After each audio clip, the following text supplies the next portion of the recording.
Hello, everyone, and welcome back to another episode of the Daily Crypto Byte. Today is Friday, December 12th, and as always, I'm joined by my co-host, Mr. CJ Reichel.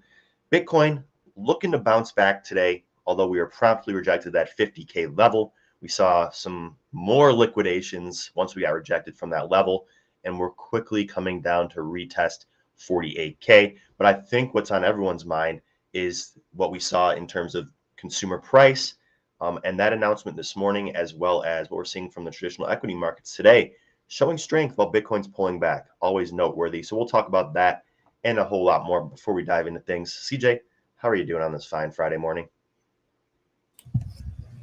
Doing well, Monty. Thank you. Not much to report. Kind of just hovering after a tentative bounce last night up into the 49K channel. Really been difficult getting above that 50K level. So we'll see if the trend can hold it today. But you did mention CPI numbers. We did get those, and they were quite interesting. For instance, U.S. consumer price inflation jumps 6.8% year over year, the largest increase since 1982.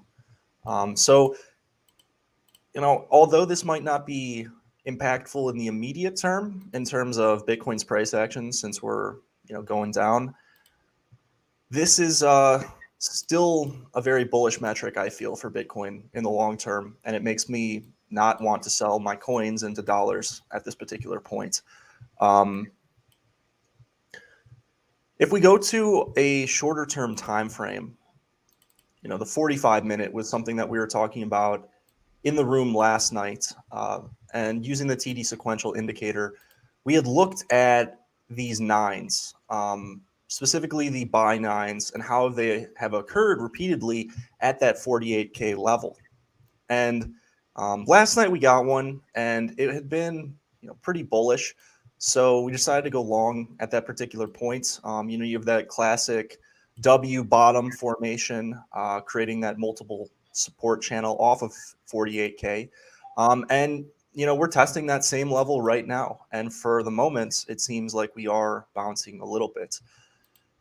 One thing I was thinking about last night was going short into the Asian session or just the nighttime here, and kind of hedging myself if we were to retest these lows. But then I started thinking as I was about to hit the button, and it just didn't feel right. And I looked at the funding rates, and something became pretty apparent, which was that short trade was getting a little bit crowded. And I'll show you guys what I mean by that once I pull up this chart here. So when we have these funding rates very highly skewed to the positive side, it's always a little bit cautious, or it's a little bit dangerous for the bulls, because we could be invulnerable. We could be vulnerable to liquidations, and we were. That's partially why we came down. However, now, for really the first time since our previous reset period, or even back in August, we are flipping that funding rates to negative, meaning that short traders are actually paying a premium to long traders to open leveraged short positions. And so after I saw that, I decided to flip and look to the other side to potentially go long in the short term. So we're still kind of riding that one out, and we'll have more details, of course, for our members only in our VIP membership after this. But that's kind of what we're seeing with Bitcoin, and still holding 48K here as we bounce in the interim. But Monty, any thoughts on Bitcoin or the charts, my friend?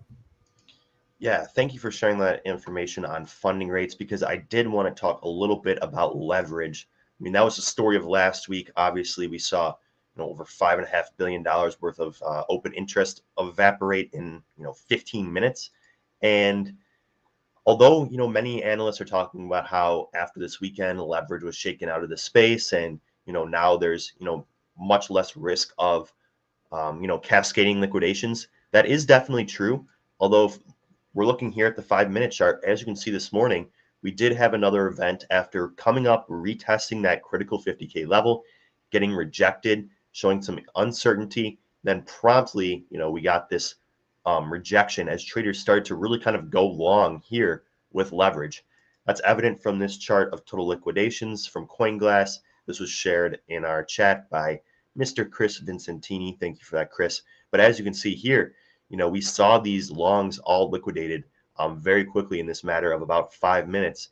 That's reflected in this 5-minute chart here that brought us all the way down from 49.6 to 48.4. So obviously, far less substantial than what we saw over the weekend, but still leverage liquidations happening in this market. And thank you for pointing that out, Chris. But one thing I wanted to talk about as well is the S&P's performance. And we've had some people in our chat commenting on this as well, CJ.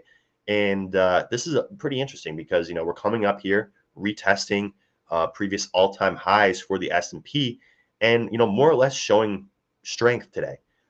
Whereas in the crypto market, not so much. We're still showing very much indecision, coming down to this 48K level on this sort of hammer candle. So it's going to be interesting to see what happens here at the end of the day. I think what's worth watching here for the rest of the day is actually the S&P and seeing if we get a break above this critical $4,700 level, break into new all-time highs. I think that could be a catalyst to bring back on some of the risk on attitude that really serves Bitcoin well. But yeah, the consumer price index, like CJ mentioned, I don't think that, obviously we're not seeing too much of a immediate effect in terms of its effect on price action, but obviously that news is bullish for Bitcoin.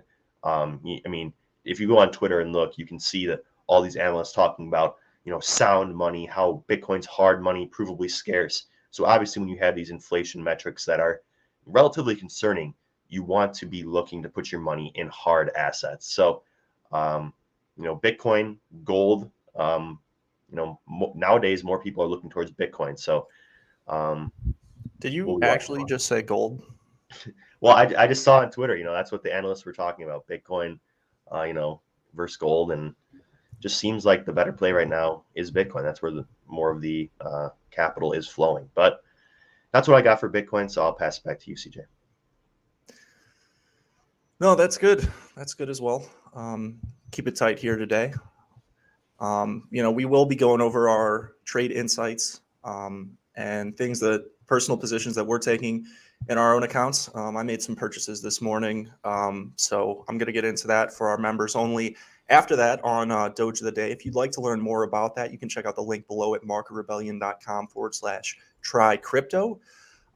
You can get the first week for only $7. And you get a money back guarantee. So we really encourage you guys to try that.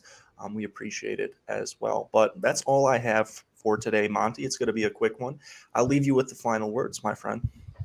Yes, thank you guys all so much for watching. As always, we'll be doing our members only Doge of the Day. But I really think that this could be a potentially interesting weekend. We're right in this range of, between 50K and 47.5K.